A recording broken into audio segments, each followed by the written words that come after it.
Hello and welcome to Printech, the Print's technology show. The way you charge your smartphones is going to change completely. A European Union regulation has asked Apple to drop its Lightning connector and move to Type-C USB cables, like all smartphone manufacturers. And the government in India has also done the same about a month ago.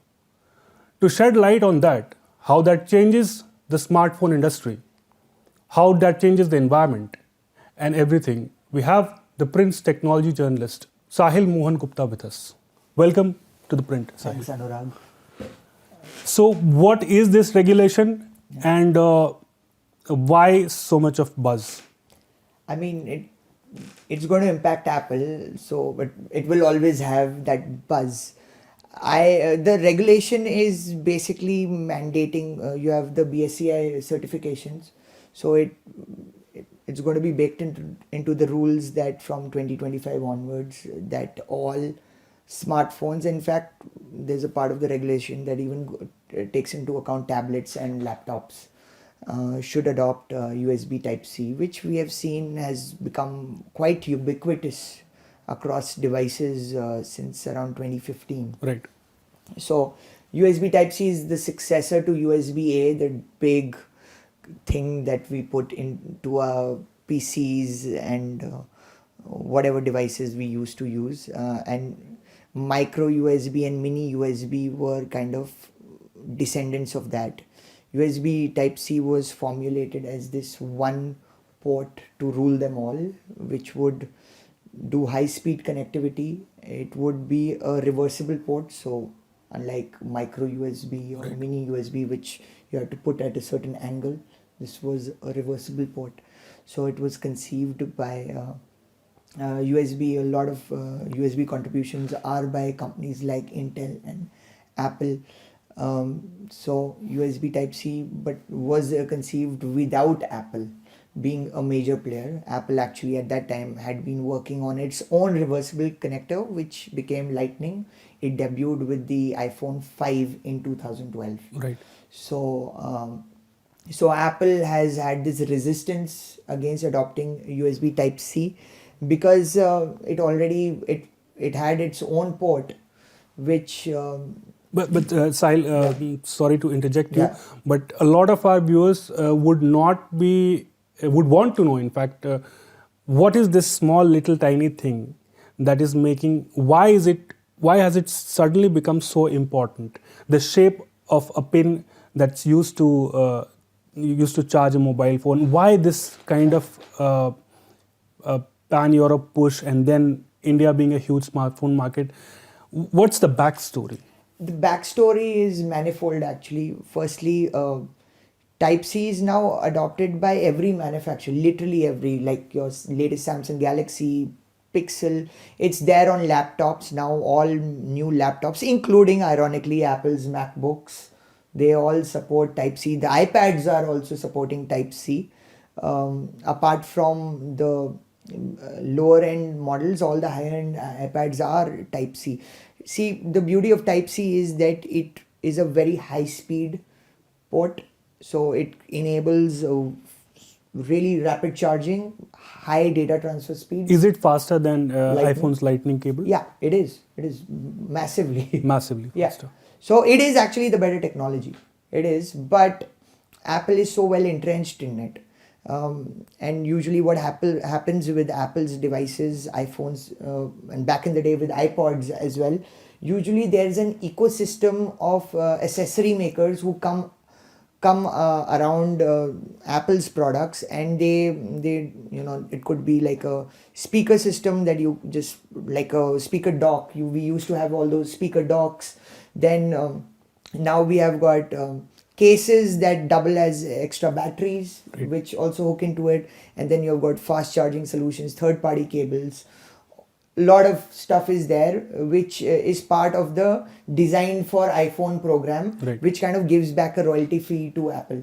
So that is very lucrative business for them as well. Is that the reason why Apple is resisting? I would say or that trying to would find new be- ways to. I wouldn't say that would be the reason. I actually feel that they have been holding on to this old thing, and this makes a lot of sense because they have now put it on the Mac.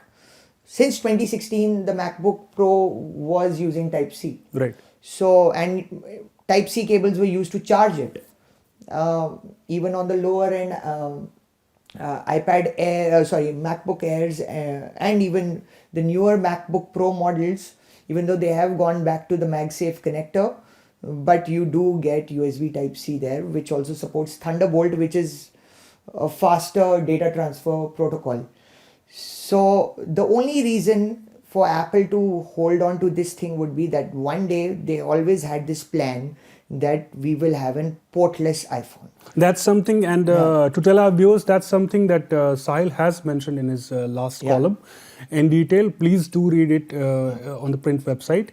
Apple's plan to go wireless. Yes. And again, like I think that's one reason. That's what I could gather. That's one reason why it's resisting, because if you take away the cable completely, then maybe you don't have to abide by the Type-C regulation. Yes, that is another thing. That if they right now the regulation says that if there's going to be a port, then it has to be Type-C. But what if there is no port? then there is no regulation that kind of kicks in. They'll say you put it on a wireless charging pad and it'll charge. And by the way, iPhones since 2017 have supported wireless charging. It is there. But wireless charging is something which, firstly, in the truest sense of the word, wireless is not wireless, because you have a charging pad which is connected to the power and you kind of put it on it. It's just that there's no cable attached to your phone. It's happening through induction coils on the backside of your phone. But right now what's happening is that Apple has fallen behind charging speeds on the iPhone quite dramatically compared to Android manufacturers. In fact, last year OnePlus launched a phone which would do 150 watts of charging, and you could basically have that phone fully charged within like less than 10 minutes. So we were just talking about the speed difference between the technology difference between Type-C and Lightning connector. For Apple to implement it, to sort of skip the entire cable business, Type-C business, they'll have to match the speed of Type-C. I don't believe when so. it comes to wireless charging. And what do you think, where exactly they are placed right now in terms of technology? See, when it comes down to charging, Apple has been notoriously conservative. They don't think of charging as a marketing advantage like some other manufacturers. Right. Obviously, back in 2016, we had the Samsung Galaxy phone explode, the Galaxy Note 7, which was then cancelled by Samsung. That had a huge flaw in the way the battery was designed and how they charged it. And even since then, even though Samsung has since then become quite conservative about charging speeds, but the other Chinese OEMs have been motoring along. Like I was saying, OnePlus last year launched a phone in India which would do 150 watts charging, and that phone would be fully charged within 10 minutes. But these Chinese manufacturers are also ahead of Apple in terms of wireless charging speeds.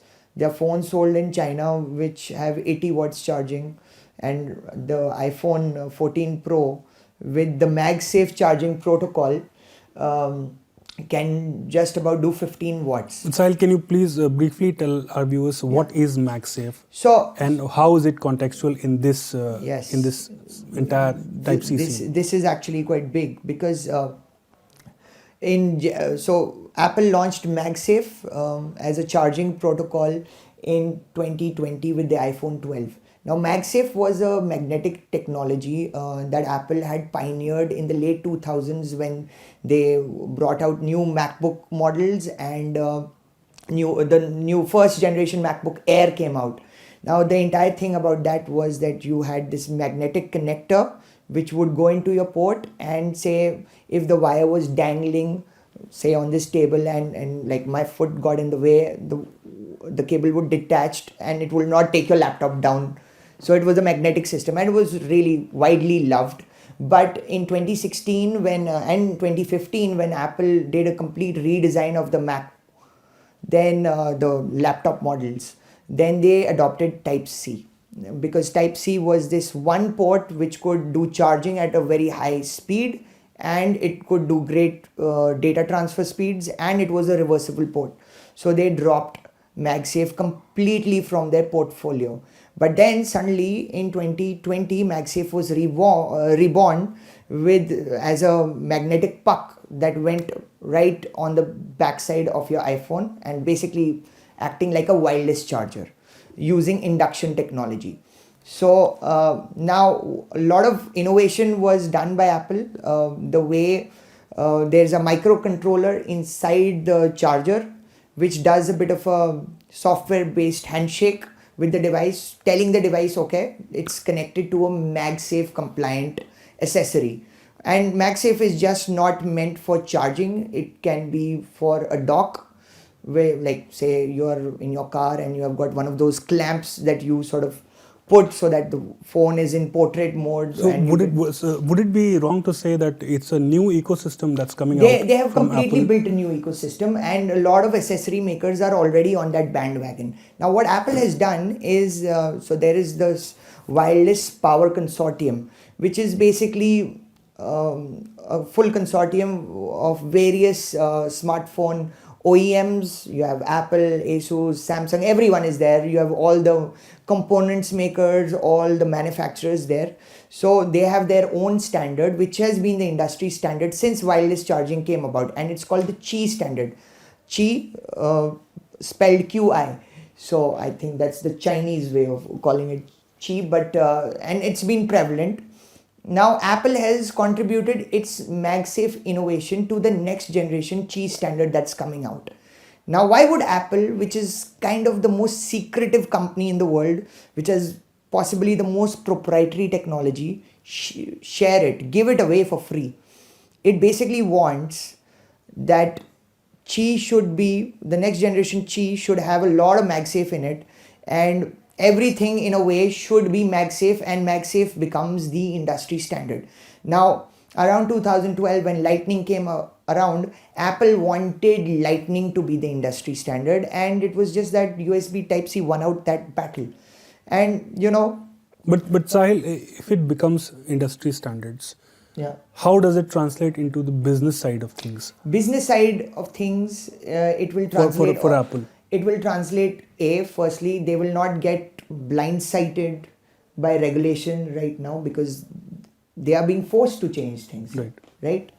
I mean, it's quite possible that Apple also didn't want to put USB Type-C on some of the other products, but it just saw the wind was blowing in that way, so they had to make that change, which amounts to a lot of tooling on the manufacturing side, and so it is a cost. It is a huge cost for them. The other side is, if MagSafe is already quite ubiquitous for Apple products. So there's a great ecosystem of accessory makers which don't exist for the Android manufacturers. Right. So now suddenly those guys are going to be incentivized more.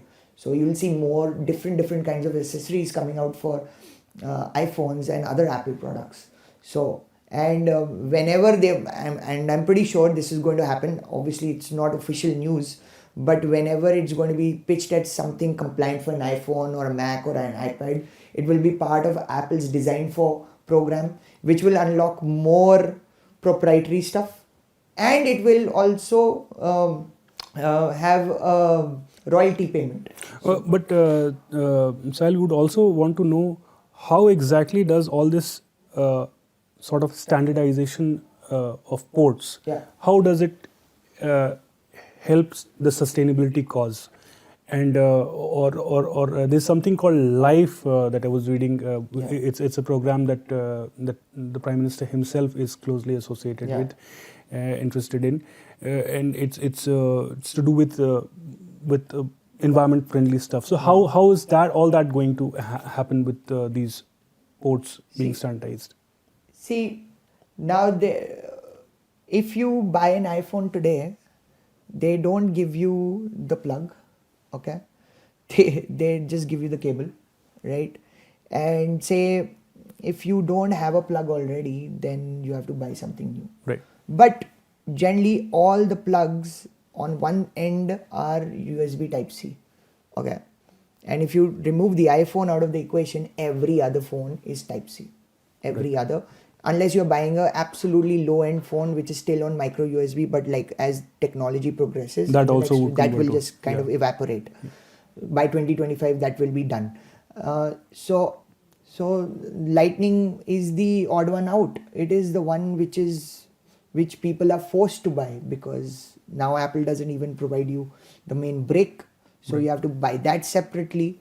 So it causes a sense of e-waste. Say if you, for example, if you already own a MacBook Pro, you already have a Type-C charger. So if you buy an iPhone, you have to buy a separate charger. Right. Right. Sahil, one final thing. Do you think it's going to pose a question in an iPhone loyalist's mind, whether they should, if they don't comply with Type-C cables, and they go on to sort of launch their wireless products, and if they are not efficient enough to compete with Type-C, do you think that iPhone users are going to, be worried a lot about it? I don't think so, because firstly, Lightning has been behind Type-C for a while. And if anything, that every year that gap is going bigger and bigger, and that's really not deterred people from buying iPhones. And on top of it, Apple has spent a lot of time over the last few years training people to do things wirelessly. For example, on an iPhone, when you do a connection to your laptop, you can't just like kind of get access to the file explorer and like drag and drop files. You have to go through iTunes, and it's not a very great experience, to be honest. But the experience is great when you want to transfer things wirelessly using AirDrop, which is their wireless technology. So they've been training people to use wireless things. Right. And MagSafe on top of it has added to that wireless thing. So I think... So well, one can say that the EU regulation and the India regulation now may have come as a spanner in the works for Apple, but I think we'll all have to wait and watch. I think that's the word for now. At the end of the day, this is going to be, if they get away by going fully wireless, or if they can just hold on with Lightning for just another year, then they would have completely checkmated the regulations, because those regulations came way too late. They should have come probably in 2014-15. Right. So then again, it's an evolving situation for Apple and India's regulators. Well, we leave it at this end, and see you in another episode of Print Tech. Thank you, Sahil. Thank you for joining us.